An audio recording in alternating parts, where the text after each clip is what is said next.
शाळेमधील शिक्षकांची छडी सर्वांना आठवत असेल किंवा लहानपणी जर आपण खोटं बोललं असेल तर आई वडिलांनी रागवलेली गोष्ट नक्की आठवत असेल.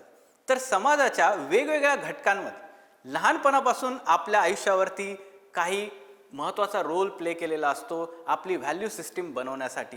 ह्या पूर्ण प्रोसेसला सोशलायझेशन किंवा सामाजिकीकरण असं म्हणतो.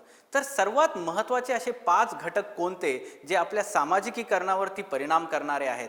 तर ती 5 घटक म्हणजे सर्वप्रथम कुटुंब किंवा आई वडील, दुसरा घटक म्हणजे शिक्षण किंवा शाळा आणि शाळेमधले शिक्षक त्यांनी दिलेले धडे लेसन्स, तिसरा महत्त्वाचा घटक म्हणजे सोसायटी किंवा समाज, त्यामध्ये धार्मिक संस्था सुद्धा येतात, आणि चौथा घटक म्हणजे काय नेते किंवा लीडर्स आणि त्यांच्या लाईफमधून त्यांनी दिलेले लेसन्स, आणि पाचवा जो नवीन घटक आपल्या रिसेंट टाइम्समध्ये आलेला आहे असं म्हणू शकतो तर तो आहे सोशल मीडिया आणि त्यांचा इम्पॅक्ट लहान मुलांवरती जो होत आहे आजच्या आयुष्यामध्ये.